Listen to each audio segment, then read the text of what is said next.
a big spring breaker, Steve? Back in the day? No, I don't. My parents didn't even take us on spring break trips. It wasn't spring break at school. Let's go down to Florida. Never. Got it. Okay. Yeah. How about you? I think I only went once. Did they have it back then? Yeah, they did, Steve. Back in the 1900s. Yes, they did. Asking. Okay. I went to Disney World one year for spring break. That's fun. That's great. Super fun with my bestie.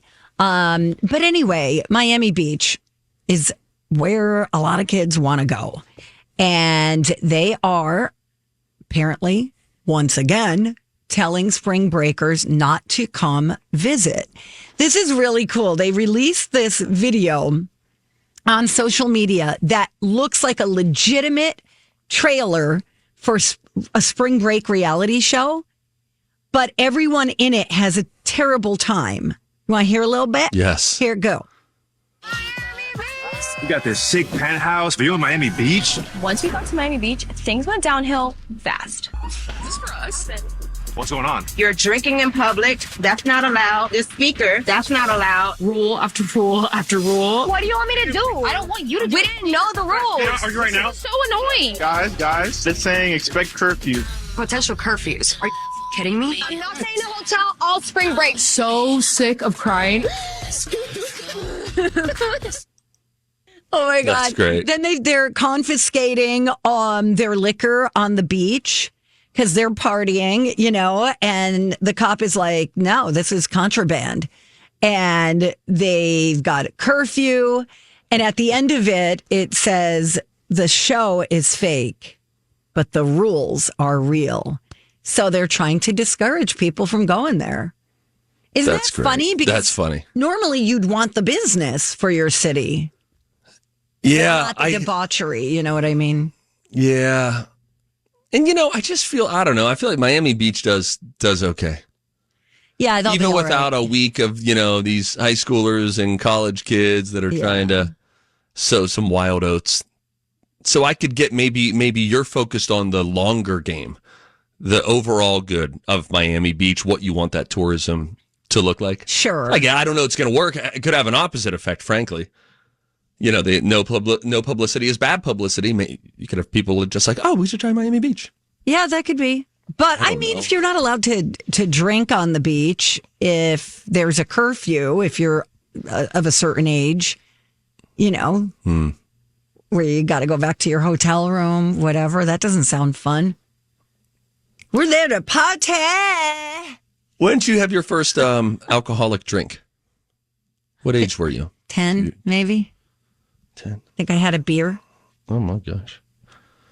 I think I was in 8th grade, and I think my friend Nick and I take that back. Shared a beer. It was more and then like went 8th like grade. Years. Yeah, I think it was more like 8th grade. We've already got you down for 4th grade. You already said 10. 10 was pot. Sorry. Seriously? I think so. Yeah. Yeah. Wow. Well, my dad people used to start smoking cigarettes as kids. Mm-hmm. So my dad started smoking at 8 and was up to a pack a day by the time he was 12.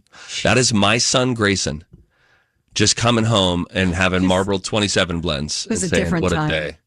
It was a different time. My dad used to smoke in the house, too. Mm-hmm. I never knew that our house smelled like smoke, nor did I know that the street that I lived on reeked of paint fumes because at the end of our little cul-de-sac street was PPG, Pittsburgh Paints and Glass. You probably know of this paint company. They had a major factory right there. Apparently that part of town, it smelled like it, but it's kind of like, you get used to the smell of your own perfume, cologne, your home. You don't know what these things smell like. Your garlic breath. Yeah. Hmm? What? Donna, I'd like to know what you think about this. I'm very, very sheepish, and I do not like to talk about the fact that I fly first class sometimes. Okay. Don't smoke and don't do drugs, kids. Thank you. Oh, we can add that to the public file now. Yes. Sweet. Nice, Donna. We should always end with a quick moral. Yeah, we should. To any story. Like, for instance, Bianca sends story from the red carpet at the Grammys. Don't forget, kids, wear clothes in public. Yeah, there you go. Boom, public file.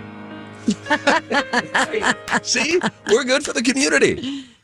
There was an airline that upgraded a suitcase to first class.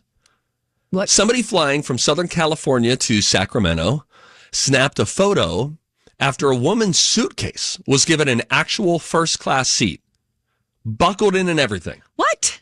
It was too big to fit in the overhead bin. Oh. And there was a first class seat that was open. So the flight crew just buckled it in. That's smart. I wonder if it is, though. The reaction online, you got a lot of people laughing about it. It's just a funny looking picture. But there's also some outrage. Some people wondering why they didn't upgrade a human to first class and put the bag in coach. But what if it was a coach bag?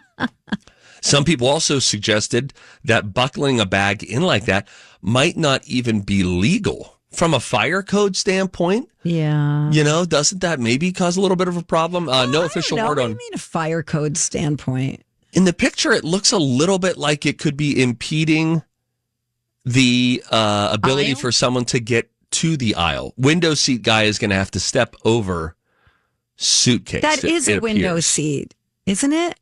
I don't think so. No, nobody's sitting in the other seats. How do you know? Well, then why wouldn't they put that on a window seat? I don't know. I don't know, Steve. I think somebody said, was it filled with gold bars or cocaine bricks? Heroin. That's crazy. Why wouldn't they just give it to the guys putting the suitcases under the plane? Right. Somebody else said, you are correct in your assumption that something like that cannot be buckled in, especially in an aisle seat. A few exceptions are allowed. For example, a musical instrument that is large, such as a cello, but the customer has to buy an extra seat. And then the instrument must be at a window seat. Interesting. Buckled in. So fascinating. That's fun. People are fun. People are having a good time. By the way, on my flight out to New York, I watched my airplane only show. It's a show that I only ever watch on airplanes, and it's Curb Your Enthusiasm. Oh, that's a good one. It is. I watch that on planes too. Only on planes for me, and it always makes me giggle. It's funny. I watched a couple episodes of Curb once at my parents' house a few Christmases ago, and I wasn't vibing with it. But you get me 30,000 feet in the sky, and suddenly a captive audience. It just hits different. I don't know what it is. It's one of those. The throw in a load of whites kind of show. Yeah. You know what I mean? It doesn't require a lot of attention. Yeah, it was, it's good. Larry David always seems to make me laugh. JB Smoove, who doesn't get through a sentence without an F-bomb. But man, is his delivery so funny. So funny. He's like one of the funniest parts of that show. And he's just so different from Larry David. It's just such an interesting peanut butter and jelly sort of mix that you wouldn't think, but it really works well together. It's great. All right. Thank you, Donna. Good talking to you.